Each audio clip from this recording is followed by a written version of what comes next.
G'day guys, Clint here, and I'm just recording episode number 76 with Emma Sage, who has flown into the Melbourne International Flower and Garden Show all the way from New Zealand to meet landscapers and landscape designers. We met Emma last night at the pub, and she was kind enough to come and record a podcast with us.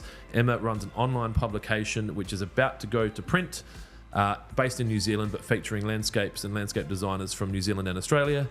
If you haven't seen Emma's work, you surely will soon, because she's looking to grow her brand outside of New Zealand and across Australia.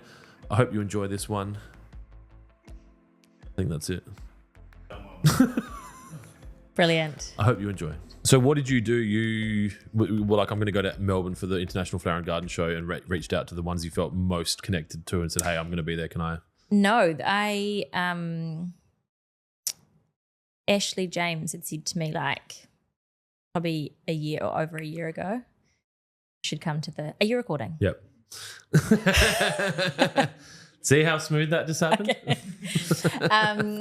Ashley James told me about it. I'd never heard about the show and had said to come along, and I thought, yeah, maybe I will next year, and had kind of then started hearing other Australian designers talk about it, and so I just decided that I would make the jump. Haven't actually really contacted anyone, but I kind of put out on Instagram a few times that I was going to be here, and I've had some people reach out and met you guys. And the rest's history. Yeah. And the next, I guess we fly home tomorrow. You've got then the weekend. Yeah. So it's going to be a very weird 48 hours after we leave, because you're going to be like, so what am I supposed to do now? Like, yeah. Those guys were like introducing me to all these people. There's other gardens around Melbourne, and maybe people. There is other people. I'm hoping we've introduced you to enough people that they'll be able to introduce you to other people. Yeah. So for the audience at home, for the 2 or 3 people that watch this podcast, and the one that watches it in New Zealand, give us a bit of an understanding of what your business is, who you are. Obviously, we haven't introduced you yet because we started the podcast a bit differently, and why you're over here in Melbourne at the moment. Cool. So I am Emma Sage, and I run Sage Journal, and it started out as an online magazine for garden and landscape design. I just felt like there was a real gap, particularly in the New Zealand market, for inspiring people, kind of both aspirational but also the how-tos. But this year we're going into print, and decided to come across to meet some Australians. We've had New Zealanders. We've got a massive audience of New Zealanders, but we just seem to have this really quickly increasing audience from Australia without too much effort on our part. And so it was just a really good opportunity to come over. Probably and population-based, meet I'd say. some people. Yeah. I think Melbourne's got the same population as what our entire country has. So, yeah. I guess going back, we learned yesterday that you obviously studied in a field that's not necessarily directly connected to what you're doing. What caused this, I guess, career change from what you were meant to do to what you're doing, I guess, for lack of a better question? Yeah. So I studied marketing and commercial law and went down the more marketing, brand, a little bit of events side of things for the first probably 7-8 years of my career, but I always think I had a bubbling interest in gardens and design. Design's always been something that has been quite important to me, and when my husband and I first kind of bought houses or moved into property, I became more and more interested in the landscape design side of things. I've always loved interior design, but I felt like not many people, especially in kind of our 20s, were actually interested and knew much about landscape design. So I saw a gap, but I bubbled along doing my career in marketing, and then stopped to have children, started freelance writing for some magazines, and I kind of always took an angle of gardens and landscapers and people who were interesting in that field. And yeah, I think it was lockdown in New Zealand when I just decided I'm going to do this. I'm going to marry the two passions together, this kind of marketing communication side of things with landscape design and gardening, and put out an online publication at the time to serve the purpose that I felt like I needed. I needed a resource that was going to give me the right inspiration and the right tools to be able to learn how to grow a garden and grow a beautiful garden. A lot of the content that I would consume would be over in America or outside of New Zealand and even outside of the Southern Hemisphere, and it just wasn't relevant, and you couldn't find the same plants, or you didn't know what particular plants were, if they're going to survive in your climate. And so it's just trying to localize that for people in my world. Yeah. It's not uncommon for businesses to be created to fill the need that you have, right? Like that's not an uncommon thing that you've gone, oh, well, I want it. It doesn't exist. I'm going to create it. From a commercial standpoint, like how does the business operate? And you don't need to go into full details from financial, but like, is it like normal publications where you would create articles that you obviously have to write, and the profit or the money that runs it comes from advertising? Is it it's the standard model? That's definitely what's happening now. When I started, I did a bit of a kind of test. I built the website myself, started on social media just to see if there was a real interest out there for it. I didn't want to spend a huge amount of money on something that actually maybe people didn't want, and it was just me that wanted it. But it grew quite quickly, and in terms of kind of social media audience and readers, and so I decided to spend some money on the website to really up that. But all along, it was just kind of, I wasn't charging for anything. I was basically trying to build up a library of content. And then about a year and a half ago, we launched a paid membership that people could be part of. It was called the Winter Gardening Series, and then we've kind of carried it through and done it for 3 seasons a year, excluding summer. And that was a great way to bring in income to kind of grow the brand, to spend the money on a new website, to get really beautiful content created. But in that time, I kind of realized that the advertising side needed to start coming in as well to bring that. And so actually now, this year, for the first time, so this season, autumn, we've got a paid sponsor that covers the whole year of this gardening series. So now it's open to everybody, which is great for the readers, but the costs are covered by a sponsor. And then we've done because of my background in marketing and brand, I guess it's more like an agency than just a publication. So we've created some really cool campaigns, photography, videography, events for brands, and you pay us like you would pay an agency to get that out there. But it's also got a channel to put that content out. So we've got the Sage Journal channel that campaign will be put out on as well. So that channel, so you could create content, write articles, take photos, build out an ad set, whatever it might be. It's automatically going on Sage Journal, but then they might release it to other publications or use it on their socials. Yeah, that's at the moment the campaigns that we've done have been all put out on Sage Journal, but I mean, we can work with brands on how they want to do that, whether they want it actually for their own channels. Social media, obviously, with the options to collaborate these days, a lot of them, it gets put on both of our feeds, and so we've got a couple of brands at the moment who are working with us on an ongoing basis to create content regularly for social media that we collaborate on, so that it gets posted by us, for both of us, and it's just essentially a cost that they don't have to incur creating their own content. But then the audience is widened by also having it out on our you both benefit feed. From it. Yeah. A lot of the guys that, especially the South Australian garden, I could probably talk about that more than anything because I'm closely connected to it, but they were very probably under planned with regards to the media that came off the back of the garden. So I spoke to Rob and I was like, have you got a media release? And he's like, no, I haven't done that. I'm like, have you got this? He's like, no, I haven't done that. I'm like, this is kind of, I mean, as you're talking, I'm thinking you could have done all that, right? If you had enough notice. Photographer gets organized, media release gets written. You just ask a couple of questions because they know the answers, like a podcast, and then it's all done and they get the maximum leverage for that work. Yeah, totally. And that's how I envisage it going, is that people in this industry would say, actually, we need to talk to Sage Journal about this particular campaign or PR activation or even event, we've got a product to launch, or we've got we want to host a whole lot of people, and we have those networks and the ability to pull that together. So it's kind of like a full service, all encompassing thing, rather than just being a publication like a magazine, which is part of what we do. And we do write articles, and people pay us to come in and do that, like any other publication. But I think for my brain, I need things to be a little bit more interesting and varied. And so having that. Is there a risk of you trying to do too much there and for sure. do none of it well? For sure. So that's why we haven't done that kind of full agency stuff outside of the scope of publishing for Sage Journal yet.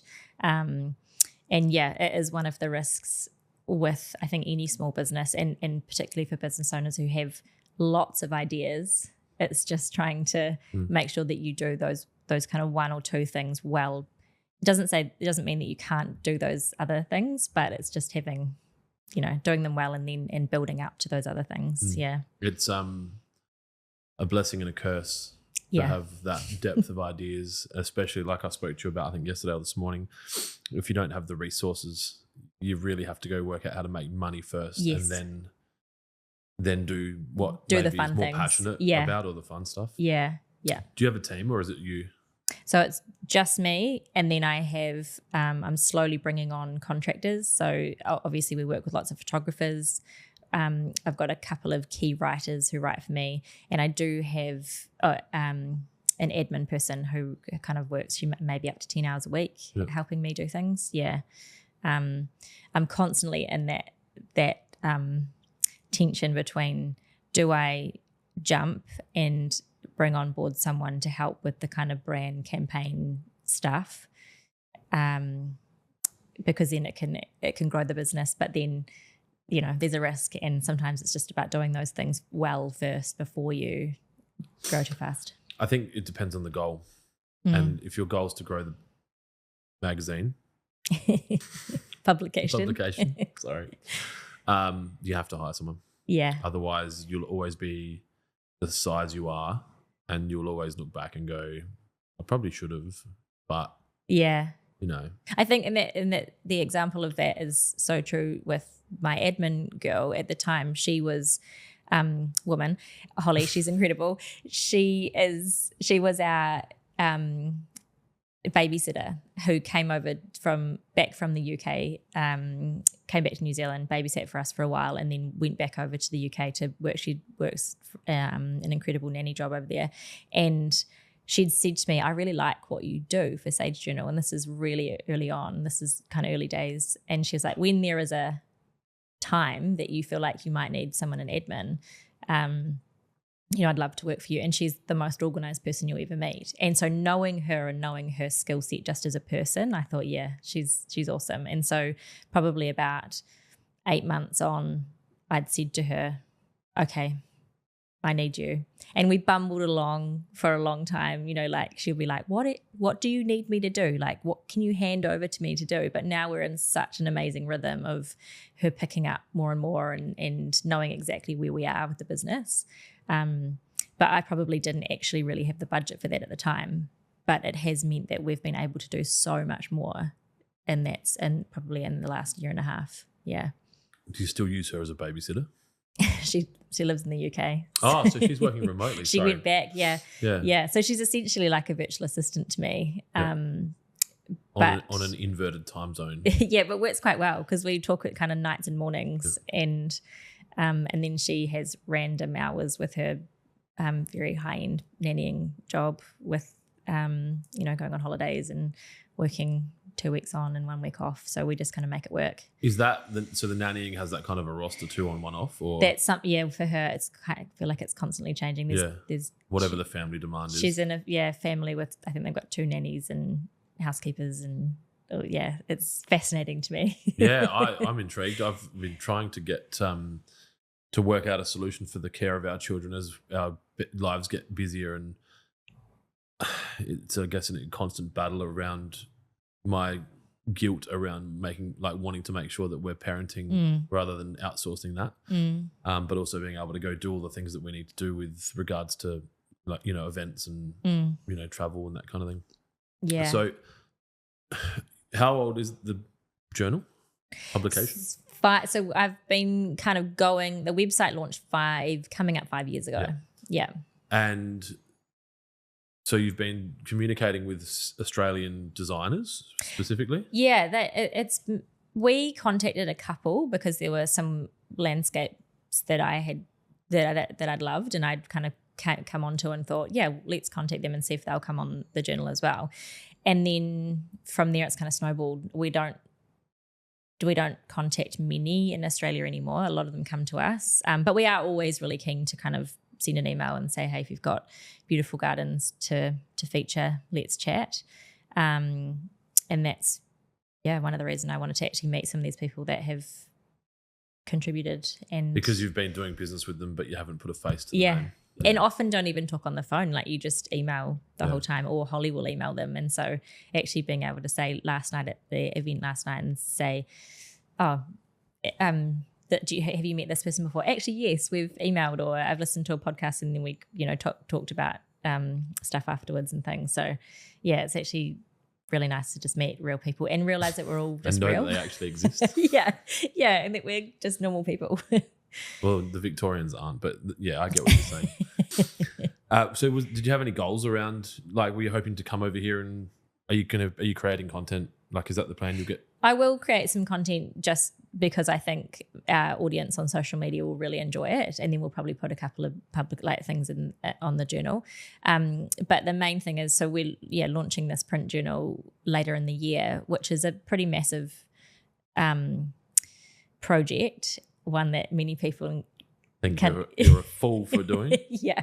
But just I wouldn't say that. I think you definitely wouldn't say that. You need to do what you think's right for you. But just trying to to get the word out there to say that this is what we're doing. If there's content that we could share in that journal, we'd love to. It'll be a once yearly kind of more of an artifact kind of collector's volume that people will hopefully really look forward to getting each year. Signed copies and shit. Launch parties and all that kind of thing. So just meeting people, and also maybe even seeing about stockists and people who'd actually like to distribute it over here. So will it be like a magazine or a coffee table book? Kind of between the two, like a bookazine type thing. Coffee table magazine? Yeah. A bookazine? Is that a thing? Did you just I don't know. I just... $6.66. There we go. Just lost our other two audience members. And so, okay, that's probably a bit different, because when you said I'm going to start print, I was like, oh, I know. Okay. I know, and I could see it on your face, and you didn't ask me any more questions, so I didn't tell. Yeah, and you advertised this print magazine in the newspaper and on the radio, and then it will be a great success. Yeah, no, no, it's going to be different. It'll be something that you pick up, and you really want to. You'll keep it. You'll keep it, and that's the thing. It's like it won't just be read and then binned. It will be something. And so the advertisers and the pieces that we'll put in there that'll help pay for the journal, we want to be really high end and really beautiful and add to the experience rather than just being money. Yeah. Hardcover? No, but kind of high quality stock. Yeah. Soft cover, yeah. And then when the companies that that have the printing presses go bankrupt, close down, what will you do then? Yeah, we'll go back online. How much will this journal cost? Have you thought about that?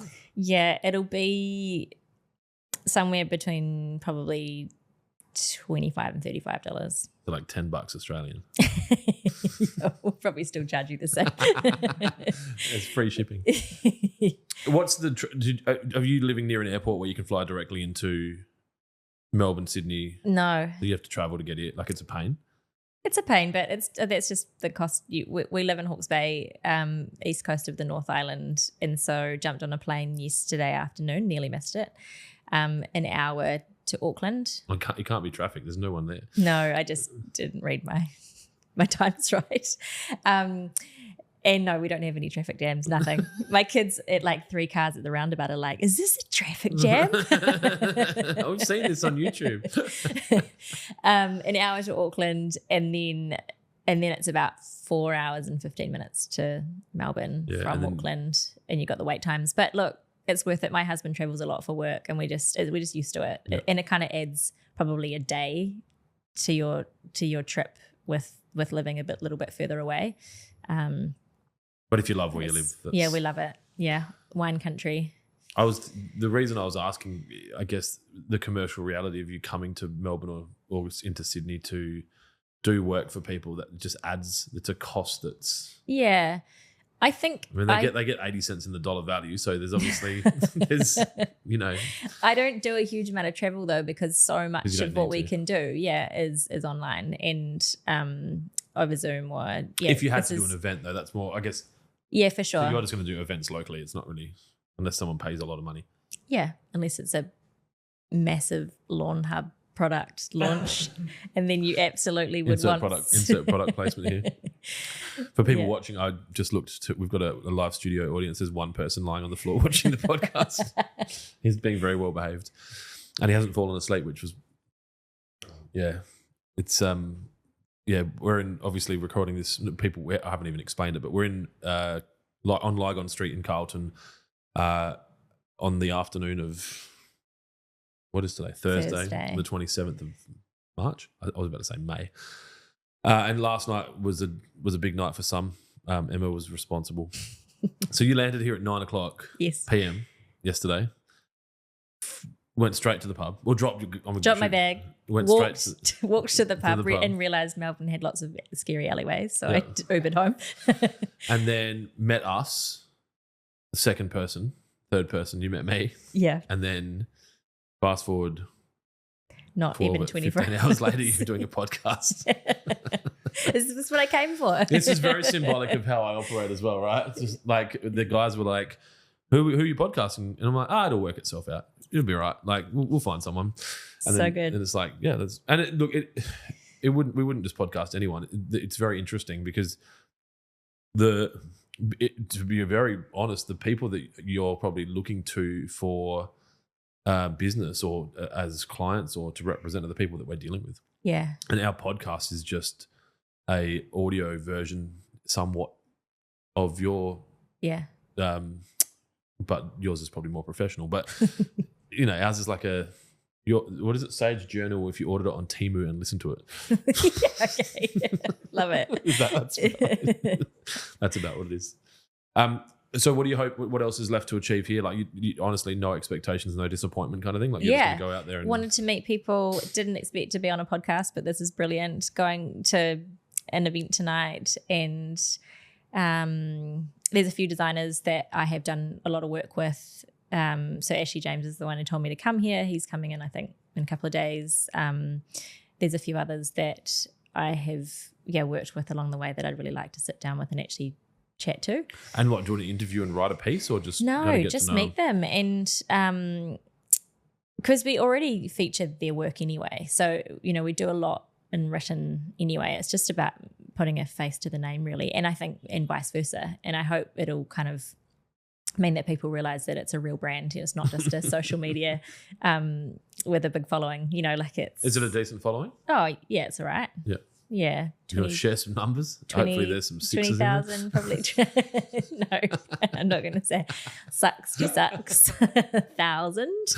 Oh, man. But before the podcast, Mudge advised me not to rib any New Zealanders and destroy any chance we have of running a business over there. Yeah, but you're out. No. There's no population. We're not interested. It's too many sheep. Did you hear about my idea on the cover? Me with 2 sheep? So that was. I can tell you now. I mean, I know I encouraged it, but you're not going to be on the cover. I reckon there's an amount of money that puts me on the cover. I reckon there'd be a number. There's definitely a number. I just don't know if it'll sell. It might be 6 figures. It doesn't need to sell. You get $500,000 for me on the cover. I think you'll take it. Okay. It's like for how many copies are you going to print? 40 or 50? There'll be thousands. There'll be a number of copies. Yeah. Yeah, just that's all we need to know. So 20,000 followers. And so I guess from a New Zealand, is it, your audience makeup, like heavily New Zealand based? Yeah, 80% New Zealand, yeah. But then Australia seems to be like just particularly Victoria. Yeah. But when you look at and then the website's slightly different. Like we have probably 70% New Zealand, but then we have Australia and the US looking at it. So it's an interesting one to see who's looking at it and where they are. The Victoria would be because you've been speaking to Victorian designers, right? Yeah, but I don't know why Victorian designers have got in touch with me. And I think that's maybe because their plantings are quite similar to New Zealand designers, or like New Zealanders like the Victorian style. Maybe the climate is similar. I'm not sure. You look at it Sydney. Could be that one person told one person who told one person who told one person. Yeah. Like, we do have a few Sydney designers, but I think it's a totally different, like, love their gardens, but it's just so different to what we have in New Zealand. Like if you obviously featured South Australian designer at some point, then other South Australian designers will see it. And everyone's looking over each other's fences and, why are they in Sage Journal? What's, I think that's why it's been a bit of an exponential growth in Victoria, because of, maybe featuring maybe 3 designers to start with, and then all of a sudden, those designers got seen by other designers. Yeah. And then they're like, I don't want to miss out. Yeah. I mean, there's a bit of ego in that market. I don't know if it's too vocal, but they're watching what each other are doing, and there probably is in a lot of those kind of market, creative. Right? Yeah. Obviously, Sage. How often is the publication released? Once a year. It'll be like a yearly. So the website's once a year. No. Sorry, we have multiple articles every week going out. Yeah. So if someone wanted to be featured, or they thought that they were worthwhile, would they apply to be featured, or they just contact you and say? Just contact, yeah. And we used to kind of accept kind of anything because we wanted the content. The bar was low. But now we've got, we've only got so much time that we can put up new features, and so we have to be a little bit picky, and that is usually based around kind of the quality of photography, or whether there's enough photos of different angles to kind of showcase something. And I guess the benefit of Sage Journal is that we've got online, social, EDM, got a big subscriber base there as well. But then obviously with print, we can kind of package up things, and there's like multiple places that people can be seen or heard. Heard? Maybe. You've done your 3rd podcast now, and you're just like, this seems real easy. I think I could do this. I look around at all this gear and I'm like, no way. You could do a podcast without all this gear. Dylan's live mixing this. He's editing it while we're doing it so that he doesn't have to edit it later. So when you talk, he changes to your camera, and when I talk, he changes to my camera, and he's doing that the whole time. Really? That's why you've got his fingers. So you're camera 3, I'm camera 2. So he's just jumping back and forth. That's fascinating. But it also means that it won't take him 4 hours to do this. Yeah. He can do it live and it's done. So you wouldn't need all that to do a podcast. But I do think... what's that? I said we'll consult. Yeah. Yeah, we could probably do like a cover of the magazine for 2 hours with Dylan or something. Dylan's definitely an hour of his time's half a cover, I think. We'll take the back cover. No, I'm not even going to sell the back cover unless it's like... Oh, you know what it could be? The front cover is me with the 2 sheeps in collars. Yes. And the back is just the back of that. It's just the back of 2 sheeps and the back of me. Let's do it. It's cool. Are you just going to bring a Lawn Hub t-shirt as well? I'm going topless. Or I'll get like body paint, and I'll paint myself completely black with a little black on my chest. I reckon I might need to do this after the water fast. Yeah, I think so. Just like your 10-day water fast. Yeah. RIP. I hope you survive. I'll be fine. Best wishes for your future. You can not eat food for a while and you won't die. Yeah. Well, I can, because I'm carrying probably 40 kilos of fat that's not completely necessary to my life. But 10 days though. That's nothing. There's people who do 30. Are you doing it? No. Mudge thinks food is a gift, and I think he would feel that he was like upsetting some god if he didn't eat all of the food. I'm on your side. All of the time. I don't know if this is in shot, but there's a packet of Pringles that's not in shot, but... I hope it's not in shot. Yeah, no, we're not doing that. That's obviously, it's funny because you commented... Yeah, Pringle Hub or something. I don't think we can use Pringle. We'll have to use Curve Chip Hub. You mentioned when you got it, it's like such a boy Airbnb because we literally have we've not used anything Yeah. because I don't want to wash cups. Now we have to fucking wash your cup. I know. Actually, just take You it. could have just Just take it. You could have just given me a small bottle of water instead of having to buy the big one and pour it That into was it. $4 a bottle. This podcast's a low budget podcast. Which I can't just With go all the gear. buying every guest their own bottle of water. You've got 3 staff members here doing this podcast with you. One of them's sleeping. And being paid for it. And he's getting paid handsomely just to lie there. Yeah. He's had a big day. He left for work this morning at 7:30, right? And it's funny. I when we first left this morning, Mudge was like, I'll help Dylan, like I'll, whatever, carry shit. I'm like, I don't think he needs help, man. But then throughout the day, just having someone else there to run to the next guest and go, hey, we're coming. Yeah. Sorry, we came before and you weren't there. Or like Dylan's like, can someone hold this? And like having an assistant, which you're not getting. Yeah. And you're understanding what's going on. I mean, last year we came and we waited a lot.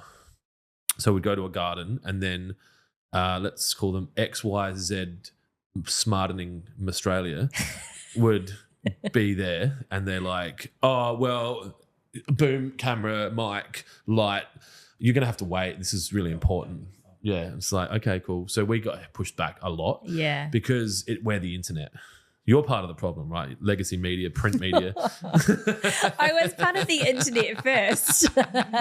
Yeah, I love how you're going to take the dying medium of internet and invest it all into the growing media, print media. It's just one tiny facet of our business. Yes. But an exciting one. But Everyone should buy. It could be a good gift, right? Mother's Day present, not sure what to grab your mum. Do you know, I went to an event a couple of weeks ago and lots of like landscapers and designers were saying actually we would gift those to our clients. So, especially if imagine their gardens featured in it. Totally. And they're all, so it's a good, or or have them there to show their clients as good inspiration. There is a massive danger that there's a spelling mistake in there, and it's once there a forever. year. It's only once a year. I know. This is the whole thing people say. People have said to me along the way, I wish you would do this in print. I do love reading it online, but I still love having something How many people have said touch. that? Like 4? And you're about to dump 50 grand into a book. Definitely more than Don't trust people that carry tea bags and Ziploc bags. They will not buy the book. Definitely more than 4. And they say People to me, that stitch flowers onto their pants. The audience that look at the roses. Yeah. That's your audience. Yeah. Yep. No, they do. But they say to me, why don't you do this in print? And I'm like, because it's so much more invested than just banging something online that you could go back and edit or, The publisher was saying every year. Once a year. You were probably asleep. Yeah. But we have addressed It's that. the third time we've. Yeah, the only person in the audience and they're not listening. Yes. Once a year. It's not, like it when? won't be. Like ready for a certain period or? Spring. Yeah. Spring, lead into spring. I mean, gardeners get excited in spring. I can show you the sales. Yeah.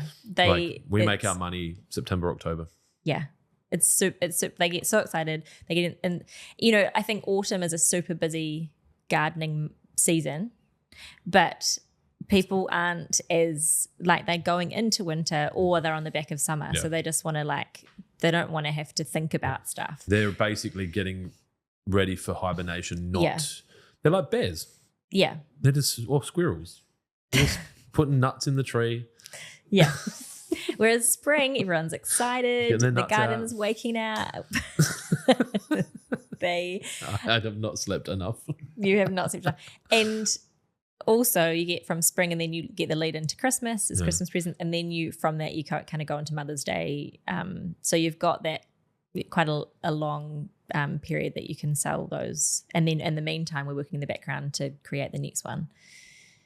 It'll be kind of like, there'll be features of gardens, but it'll be kind of like people, plants, place. So there'll be a bit of everything. So you could do Melbourne International Flower and Gardens feature. You could do, I don't know, key people in the design world, and then gardens that have been built recently, or for sure. It's a meaty bit of It'll be a big publication. I think you need to charge more than $25. It's probably more like 35, to be honest. Well, so 25 Australian. Yeah. But yeah, so 35. I think if it's once a year and it's that thick. Yeah. Have you got a gauge on what your minimum print run's going to be? I think it'll be probably 5,000 to begin with. Whoa. It's quite a lot. Whoa. To sell. Whoa. That is a lot. This is advice that you may or may not want to take. I would store all of those magazines in your house and make sure that you have house and contents insurance that covers flood damage. And if, for example, you didn't sell them all and you just kept them there safely and accidentally sometimes water goes into those rooms and then they maybe all get covered. Brilliant. Now, it's great advice. Obviously, it's all accidental for that to happen, but it might protect that investment. Yes. The thing with print, though. Pre-order. Yeah, totally going to do pre-order. The thing with print is that the cost comes down the more you print. Yeah. And the sad thing is going from 5 to 10, it's almost the same, right? Yeah. But going from 2.5 to 5 is like... It's not, yeah. Or like if you're doing 200 to 1,000, it wouldn't, it barely changes. You know, it's just... Oh. I was just thinking, like Judy's got that printing machine up in the hills. I don't know if it would be the same quality. One of our clients delivers... Yeah, you probably need to come to Adelaide. I do need to come, yeah. So... Sponsored trip for Lawn Hub, I think. Front cover gets you a trip. Oh, no, Dylan. The camera's gone off. Did you just miss me the whole, that whole interview? I know. There's it's fine. It's good. There's an AI that's making you look better than you actually look. It's doing good, but it uses the battery.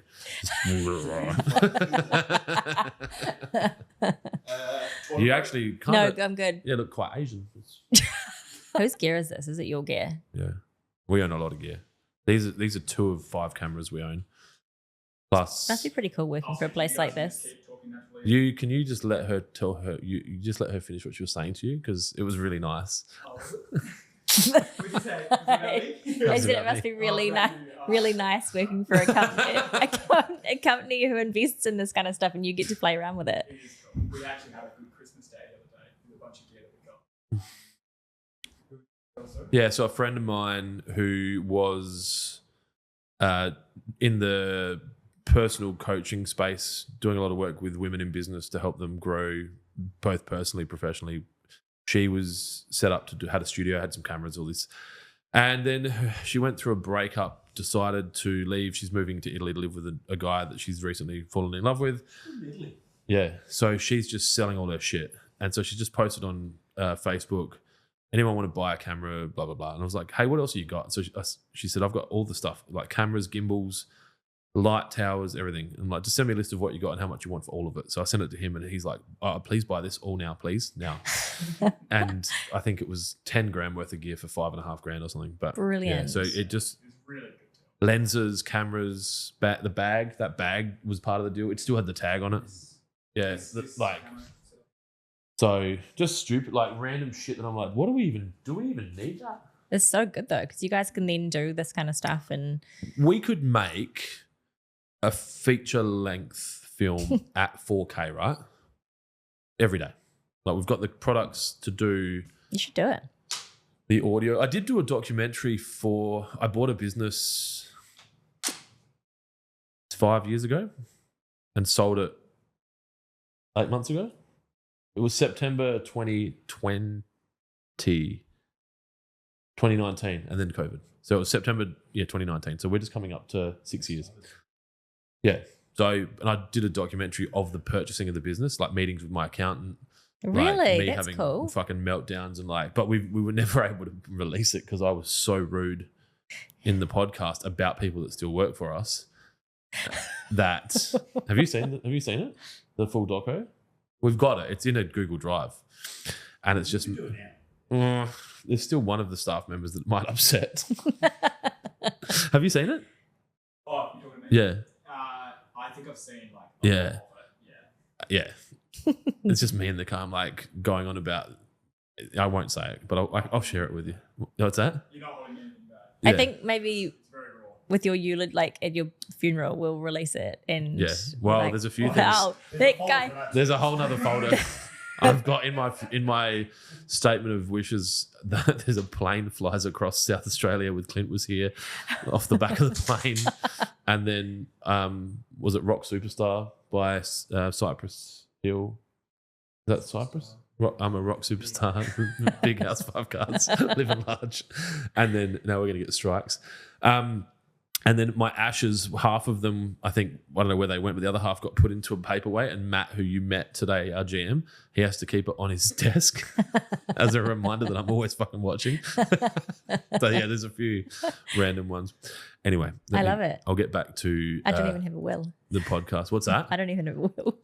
We've got complex structures and I guess a decent portfolio of business. We don't have any property, just the house we live in, but it's really important that the statement of wishes is more designed around how I want the company to operate if I was to pass, and then how I want the company to operate if my wife and I were both to pass and the kids were still around, and then how I would want things to be handled if we all were to pass at the same time. So it's, as much as I'll regularly say it's not really me, it's them, there is this reality that a director like me has a very big influence on how a business culturally operates.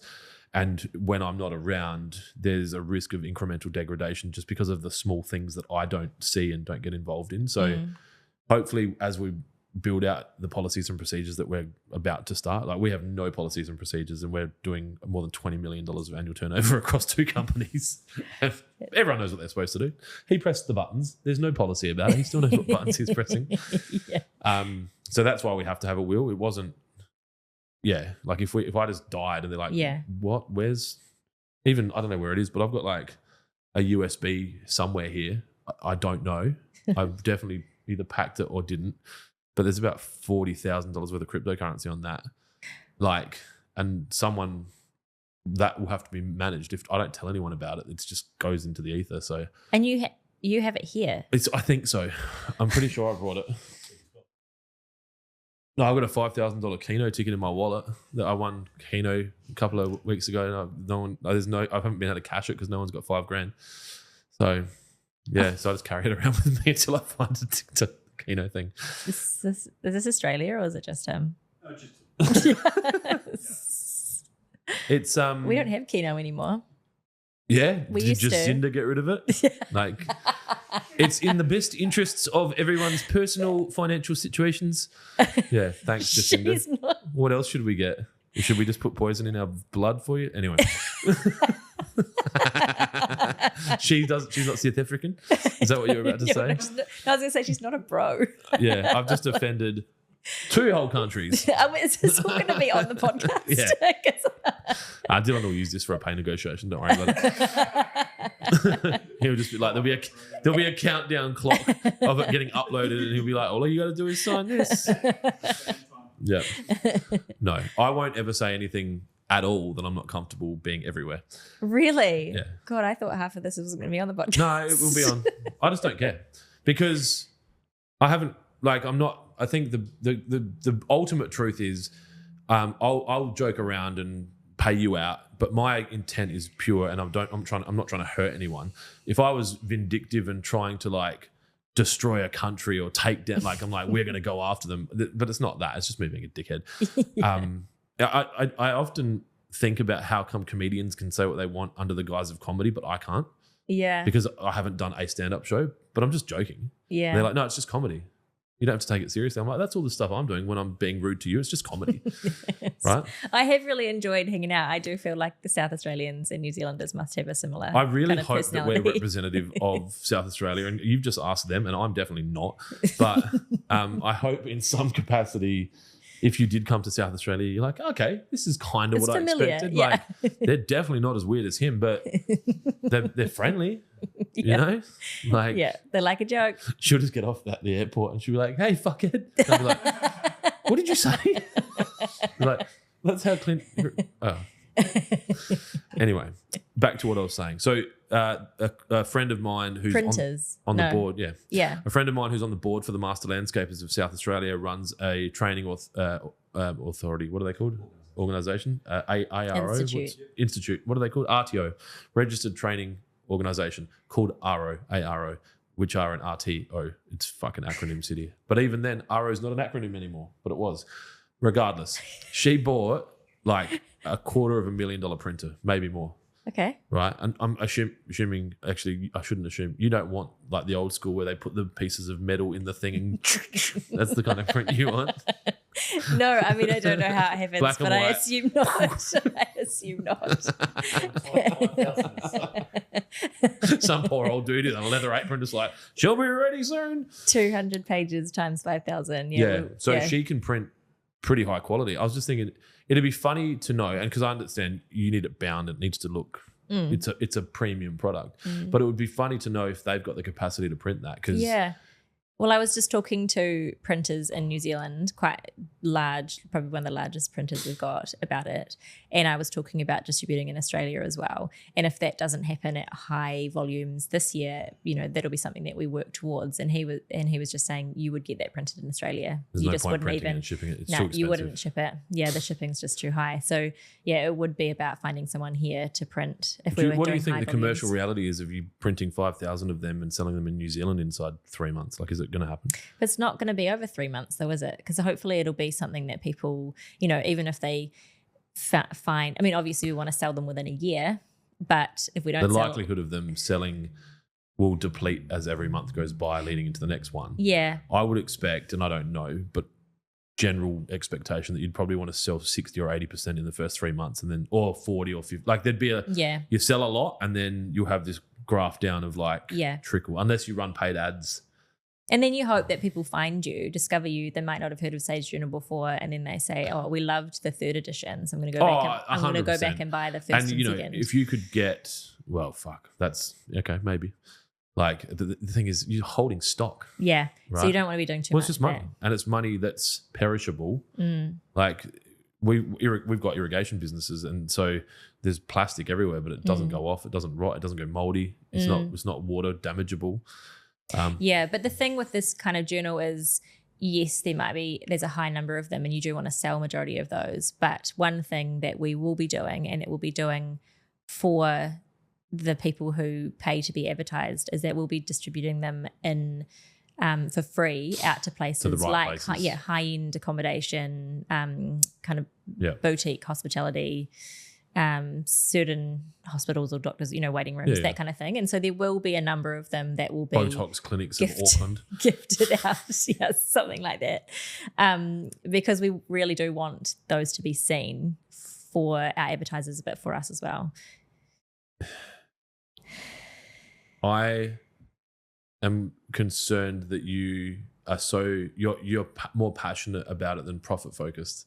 Yeah, I've got business advisors involved. You definitely because, and this is like not an uncommon thing. We see it in the landscape industry all the time. You've got artists who are really passionate about what they do, and they start doing it without the commercial acumen. Not that you probably don't have the acumen, but you might not have the desire because you're like, no, I just want to do it. Like it's something I care about and I think it's going to be great. Yeah. It's almost like I'm listening to you and going, you really want to make sure that you put some things in place that monetize it automatically, so you don't have to go worry about it. Like it just happens. Yeah.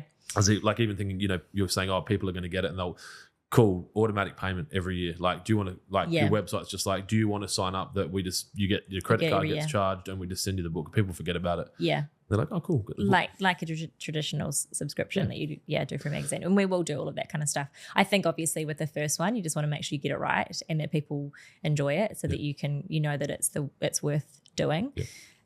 But I'm really passionate about it. I've wanted to do something like this for 5 years, since we started.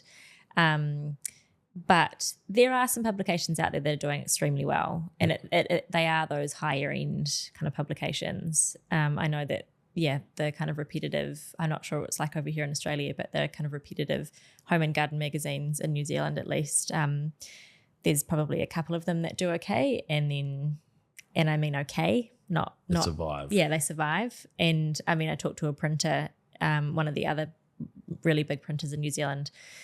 A lot of the printers own the big magazine brands as well. And this printer was saying they've got probably the most successful magazine in New Zealand under their brand. It's a food magazine and it does really, really well. They've also got kind of a lifestyle magazine that he said we should have closed that down 2 years ago. Yeah. It's costing them so much money. Yeah.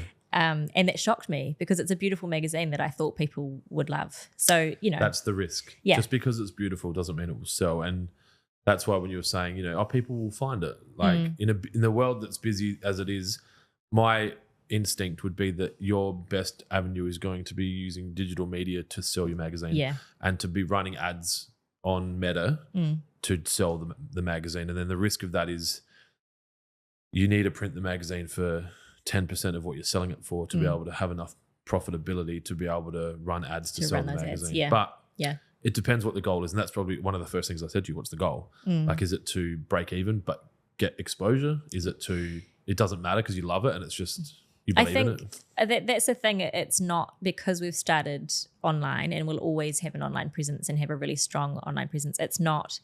We're not starting this is the only part of our business that we can monetize. Yep.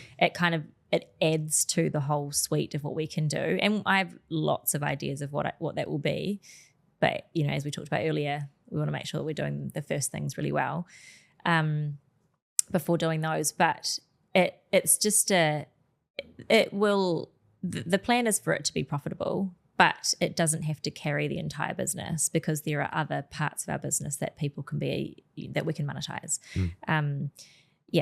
I also do some garden consulting within it in New Zealand, and there's people source plants through us and furniture and all sorts of things. So there's other facets of our business that I don't really talk about hugely because it's kind of more of a local thing. But it's things that we could grow over time as well. So you don't have any formal qualifications or informal qualifications around design? No, and I pick stuff up. Yeah, I did look at that. Before I went to university, I looked at going, am I going to do design or am I going to do business and go into marketing? It was kind of one or the other. And I do like business. I do have business acumen, but then passion comes in as well. So I chose the marketing side of things, but I always had that design side of me kind of tucked in the background. And then when I became really passionate about gardening and landscape design, I'd spend hours at home drawing up my plans to scale and doing all sorts of things. And I did explore doing a course or a degree or something in landscape design or architecture. But at the end of the day, I came back to what I love the most, and that's probably communicating ideas really clearly. And that's what I've loved in all my kind of brand and marketing roles, is taking really complex ideas, whether it was when I was working in software or insurance, and distilling those down to an audience that can actually understand them and digest them easily. Yeah. And so that is probably to the core. Communication is probably my core passion in terms of a vocation. And so then marrying that up with landscape design means that I'm not a landscape designer, although I have learnt a lot and people do come to me for consulting and advice. Yep. It's not what I want to do full time because I will leave that to the professionals. I think the risk for you in the 12 hours or whatever that I've known you is that there's a chance you go do a degree or a certificate in design because you think that you need to appease an audience. They're like, but she's not even a designer. What right does she have to talk about it? In your head, that matters, and no one else gives a shit. Yeah. And so that's my read on it. Yeah. And you don't need to. No. Right. And I realized I didn't want to do that as a job, so then I kind of dropped that. And then I had an interview with Joel. I don't know if it's sacrilege to mention. Yeah, Joel's the second most popular landscape podcast in Australia now, I think. Second most? Second. He's definitely done the most episodes, but it's quality is what it counts. It's not about the number of episodes. Anyway, I had a chat to Joel, and he was really fascinated about the fact that I've come, he normally interviews landscape designers and landscapers, and I've come into this and really successful field. Irrigation store owners. Yeah. And I've come into this field with not that background, but have ended up kind of connected in and passionate. I don't think that traditional pathways for entering these kind of markets matter anymore. And Lawn Hub's an example of that. So Jonesy, who's our operations manager, is I guess the face of Lawn Hub, arguably with me. and so he's on the podcast with us. He knows more about lawn care management, pest identification, how to handle all the situations than a lot of people, and some who would have formal turf qualifications. But because he doesn't have a formal qualification, we cop shit all the time because we give a lot of advice.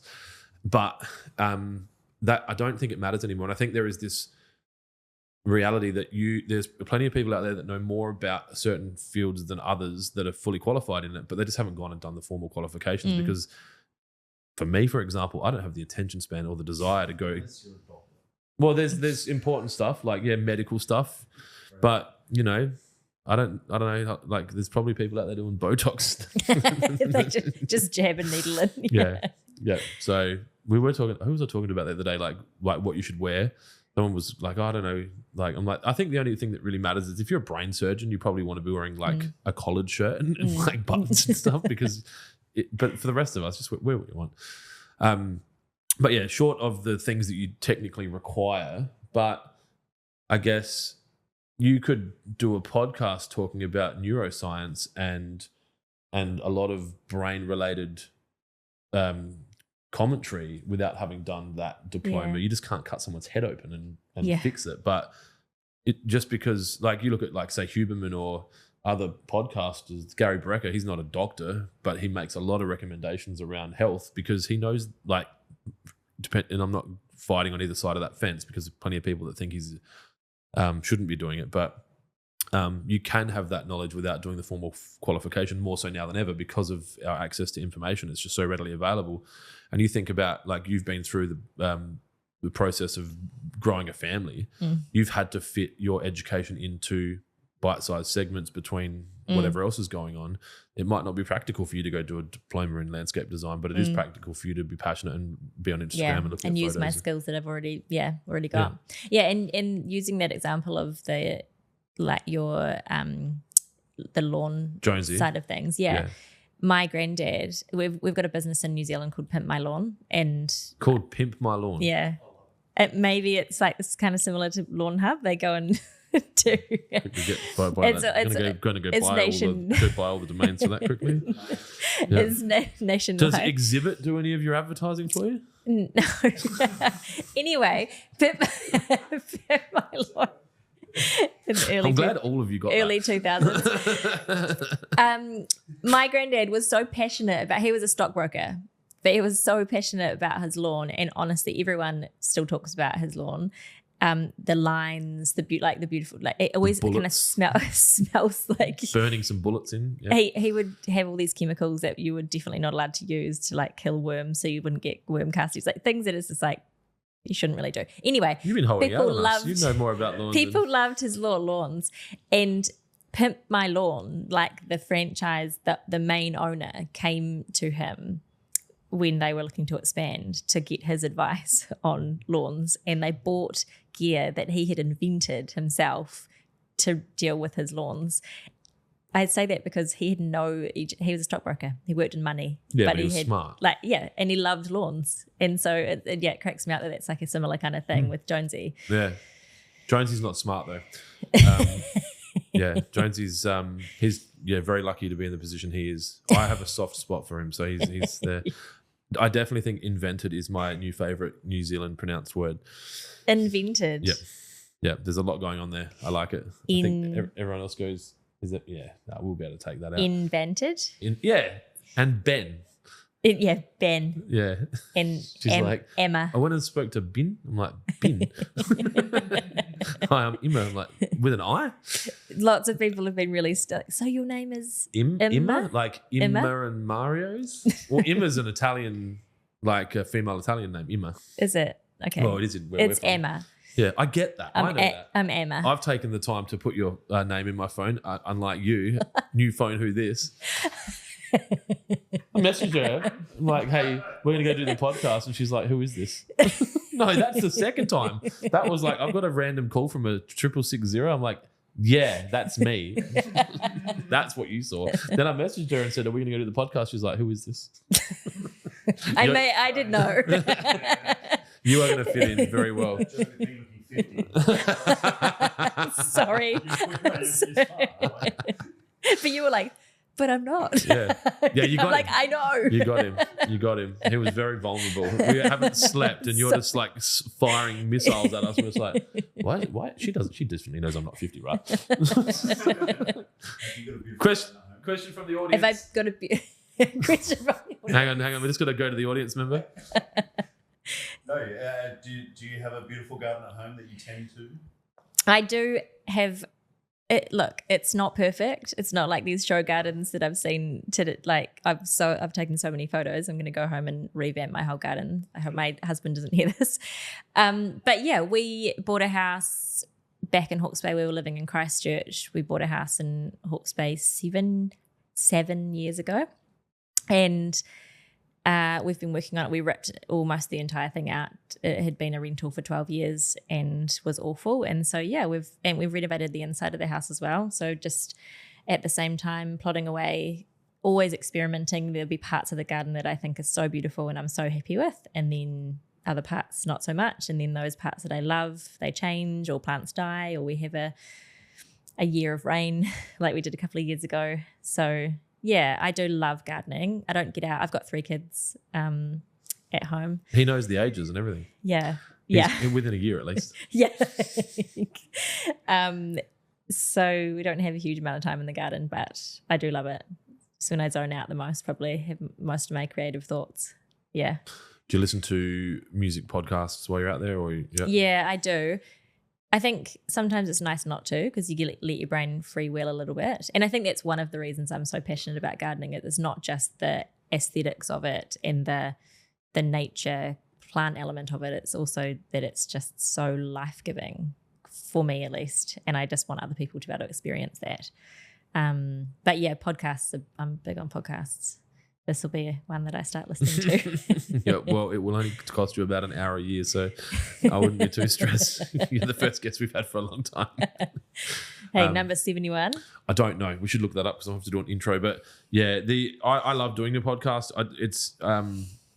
I love meeting people. I think that's probably a better way to describe it. We were talking to Kim before about the roses, and he's like, this rose. I'm like, I don't care. And it's not just roses. I also think roses are stupid, but I just I don't care about any of this stuff. I don't care about the Eiffel Tower. I don't care about the Great Wall of China. I don't care about watching sunrises and sunsets. I just don't care. I love meeting people and talking to people. And to be honest, it's probably why you and I have got along so well, because immediately, new person, engaging, good sense of humor, and I'm like, oh, sick, another human. I want more humans to talk to. Everywhere I go, I'm like, more humans. Yeah. And so that's why I love doing podcasting, because I get to meet lots of humans. But because I don't like doing podcasts that aren't face to face, I wouldn't have done one with you over Teams. I just don't think you get the same contact. Yeah. We could have had a conversation for an hour before the podcast because we were in the same room, or I have so much more context on you because we've talked to each other over the last day that I can ask questions in the podcast. I know how far I can push you without you going, oh, fuck, that's a bit that's rude. Like the question we talked about on the way here that we're not asking. That was your idea. I'm glad you felt comfortable to come and do whatever episode of the full landscape with us after meeting us last night. And just trusting that this is a safe place to come to a podcast. You can now message your husband and be like, hey, guess what I just did? I'm safe. I just escaped. No. Yeah, Mark's safe from episode 71 of the full landscape. It's been so good. It's been so good to meet you guys, and a bunch of people last night, but to hang out and just connect with other people and learn about the Australian side of what you guys are doing. It's really cool. If people want to get in touch with you, what's the go? Website? Yep. So website, they can email editor@sagejournal.co.nz. I'm going to change that URL soon, make it a little bit more just .com. worldly. Yeah. I'd make sure you buy that before this goes live. No, it's $10,000. I can't afford it. What? Sagejournal.com? Yeah. It's $10,000? Yeah. Why? Don't know. I emailed them and asked if I could buy it for cheaper, and they were like, you can have it for $9,995. Who owns it? Don't know. Some those kind of people that go and buy up the URLs from long time ago. We bought lawnhub.com. Am I still safe? We bought lawnhub.com. We bought lawnhub.com off of someone that owned it by going through a brokerage and negotiating it. But that's what this in. I think we paid $2,000 or $2,500. That you're the only person that wants that website, right? No one else is want to. So that they have to sell it to you, or they're not going to sell it. It eventually the price will get to somewhere that you're comfortable. I find it very shocking that they are sitting on that domain. It seems stupid. Yeah, I think there's like Sage Publishing, like there's a, I don't know what it is, but There's Sage Automotive in automation. They're a big company in Adelaide. yeah. I own thesagejournal.com, Yeah. so that might be And to be honest, it doesn't matter what No. it is, as long as Yeah. you own it and you market it. yeah, It could be like Sage J. yeah, Like it does, and I know that's horrible, but yeah. like it could be. Is Sage your maiden name or your married name? That's my married name. That's cool. Yeah, It works. I didn't want to do it. If I probably would have launched Sage Journal a couple of years earlier if it wasn't for the fact that I didn't know what to call it. And people would keep saying to me, "Why don't you use your name?" Yeah. I'm like, because I don't want to make it about me. But they were like, Yeah. "Yeah, but it's like It is. Sage Wisdom, Sage like the color, Sage the plant, Sage candles. So, yeah, it's just like everything." Yeah, so it is. I'm just trying to find. And Instagram, obviously, they can come to me on Instagram. We'll link it all up in the description in the podcast. Hopefully, you said something intelligent. We'll clip it and Sounds good. make you famous. Thank you for coming and doing this. We need to wind up because I need to sleep for half an hour before I go out for dinner because I'm dying over here. You need to sleep. And yeah. we've got half an hour till you need to get to your event. So Okay, thank you All for good. keeping me in check. Thanks so much. It's been so cool to hang out with you guys. cool. Thank you. Yeah.